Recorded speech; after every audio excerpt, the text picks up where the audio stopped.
Hey everyone, I'm Gimp Iron Man and welcome to Geek Explosion. I know I took a brief hiatus for about a month, but I'm back now and I'm ready to bring you an all-new game review, and this time we'll be looking at Capcom's new title, Devil May Cry 5. So let's just get right into it. First things first, let's talk about the game's audio.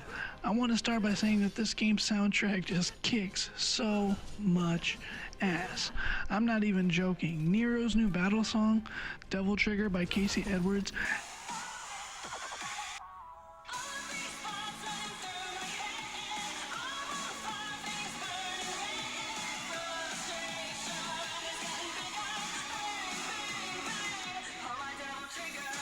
has been added to my Spotify playlist and listened to like a million times.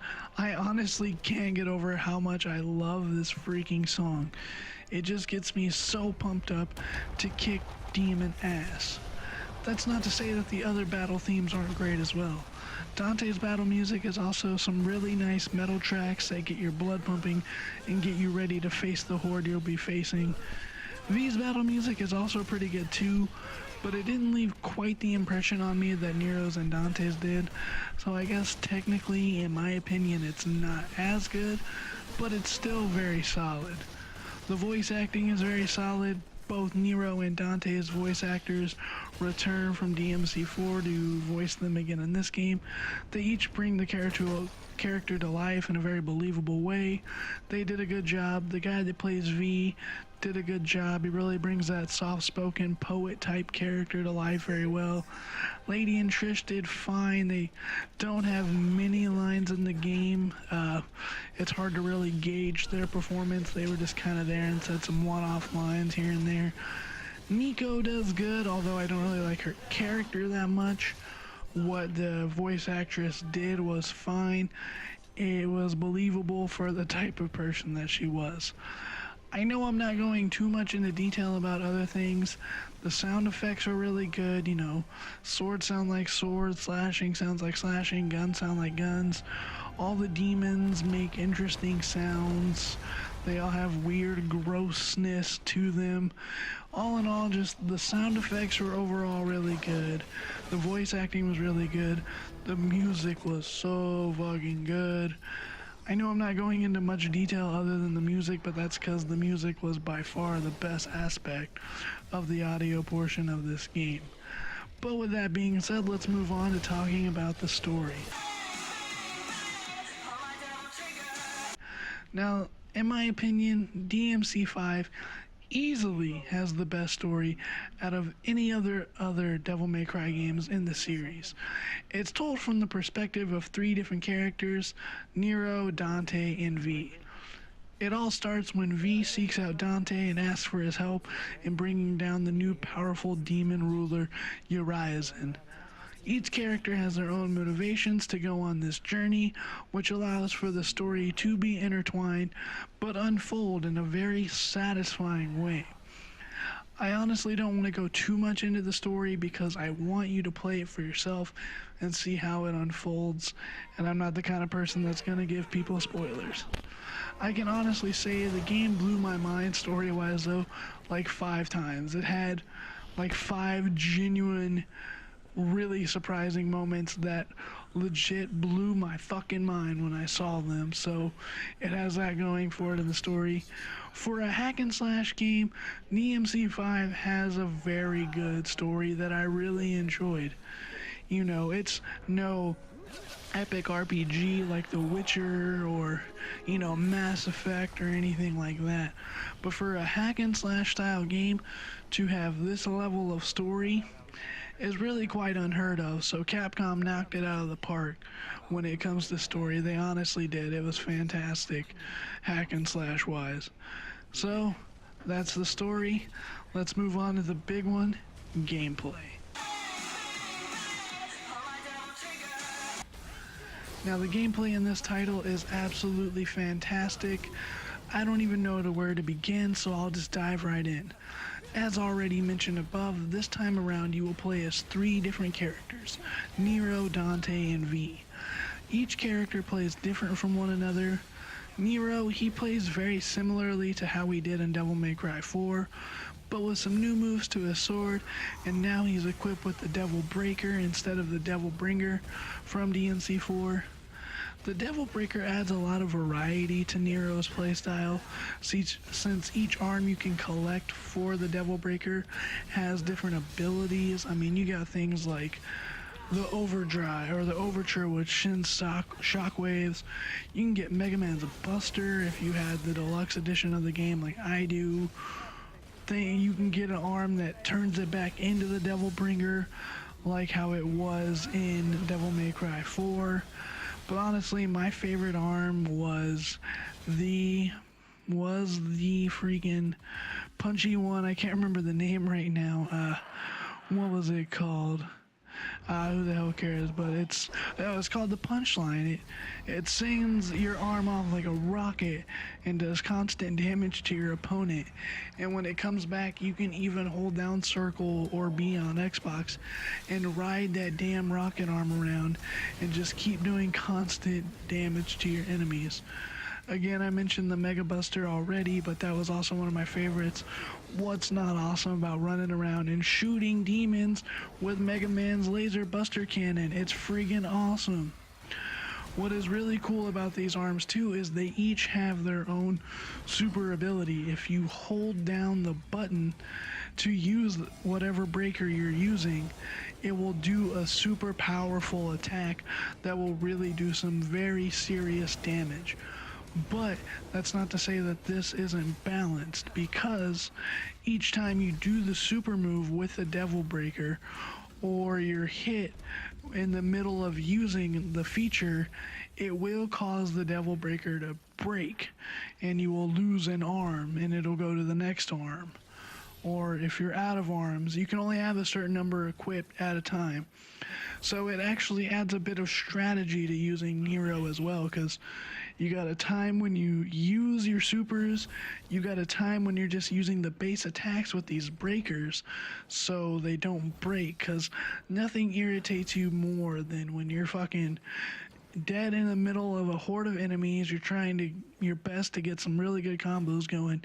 You really want to use your freaking shockwave ability, and in mid animation an enemy comes out from behind you that you didn't even see, bam, breaks your shit, and it just kills your whole flow of that combat scenario.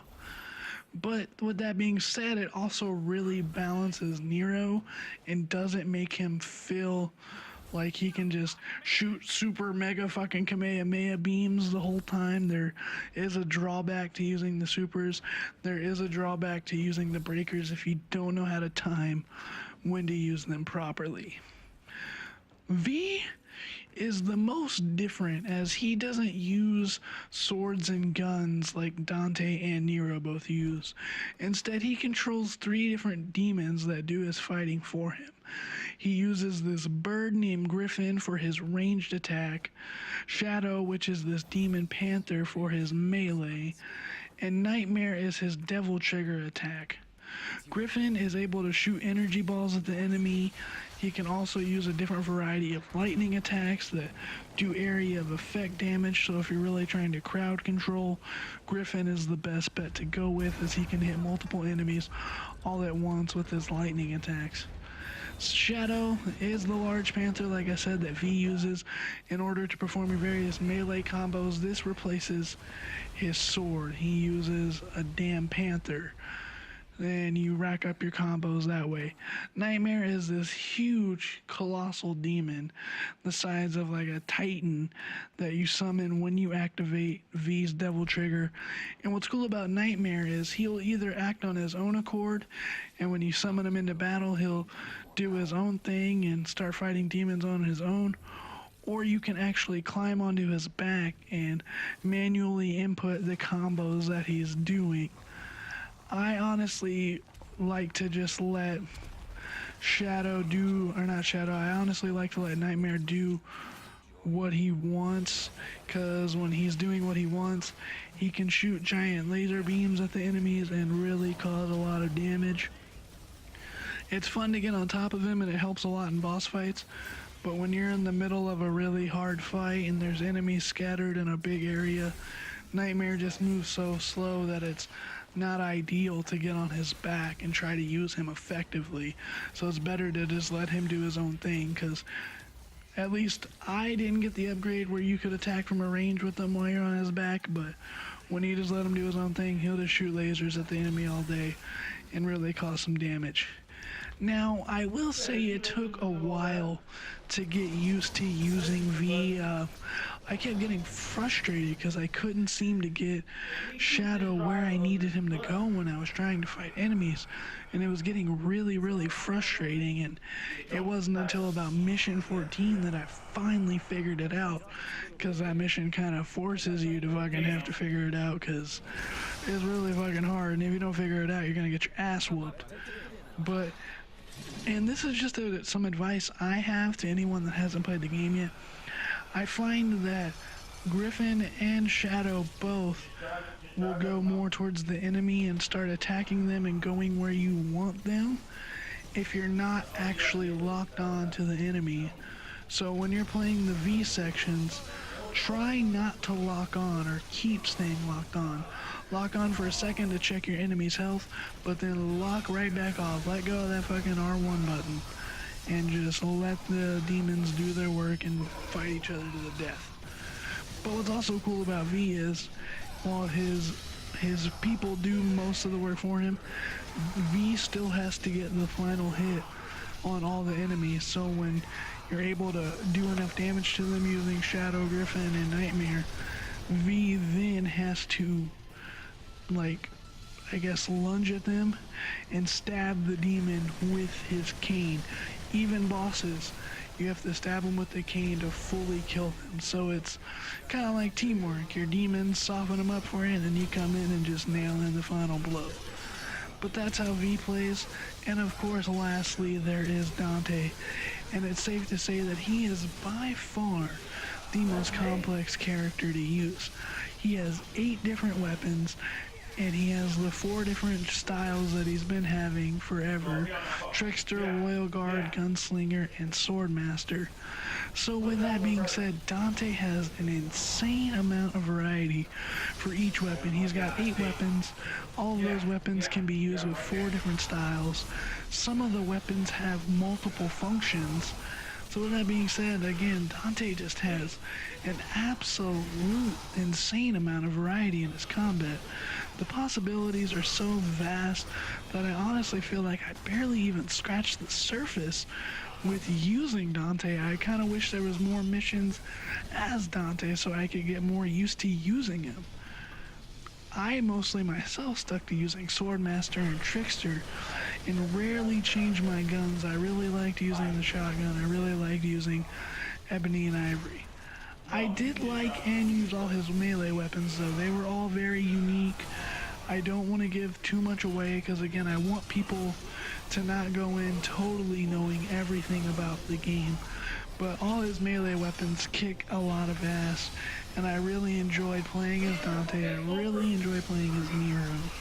Nero is probably my favorite character to actually play as, Dante being a close second, and then V, of course, coming in third. But in the end, DMC5's gameplay is phenomenal, and I love every second of it. I'm honestly ready to play through it again. I've actually already started another playthrough. I mean, this game has 6 difficulty levels, and I intend to beat it on like 4 of those difficulty levels, because I don't want to do Hell in Hell mode, because that sounds absolutely fucking crazy. But Son of Sparta, Dante Must Die, Heaven and Hell, I'm down to try all of those. So what's there left to say other than I absolutely obviously love Devil May Cry 5 so much that I honestly do think it's going to be my game of the year for 2019. And I know that's a very early assumption. I know it's only March, but it's honestly that fucking good. I'm so glad to see a AAA hack and slash after so many years. I've honestly been starving for this type of game since 2013. I mean, it hasn't felt like I've been able to get my hands on a proper AAA hack and slash since Castlevania Lords of Shadow 2. And again, that was back in like very early 2013. So it's been 6 years. And I have to say, not only does this game do the genre justice, but it might honestly be the best hack and slash game of all time, at least that I've played. And I honestly can't think of anything less score-wise for this fantastic game. Such a great experience, an experience that as soon as I finished it, I immediately wanted to start a second playthrough again. I still want to play it now. It's all I want to fucking play. It's that fucking good. So with that being said, I have to give Devil May Cry 5 a 10 out of 10. Is it a perfect game? No. But it's exactly what I wanted it to be, and it's everything I hoped for and more. And that's all I have to say. It was phenomenal. It was extremely fun to play, had a great story, great characters, unique weapons, new style of gameplay added into a series. It knocked it out of the park in every aspect. Oh, and it looks absolutely fucking beautiful. By far, this Resident Evil engine that Capcom has been using is great and it looks phenomenal. Again, game for me, 10 out of 10. More than what I wanted. I thoroughly enjoyed it. I highly recommend you go pick it up. Well, anyways, that's my review. I hope you enjoyed it. I hope I'll see you next time here on Geeksplosion with my next review. If you liked the video, be sure to hit that thumbs up. Maybe even subscribe so you know when a new video comes up.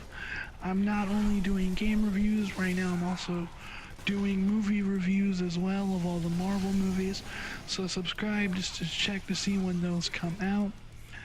And I'll see you guys next time here on Geeksplosion. I'm Gimp Iron Man, and I hope you have a fantastic day. Later. Beat it.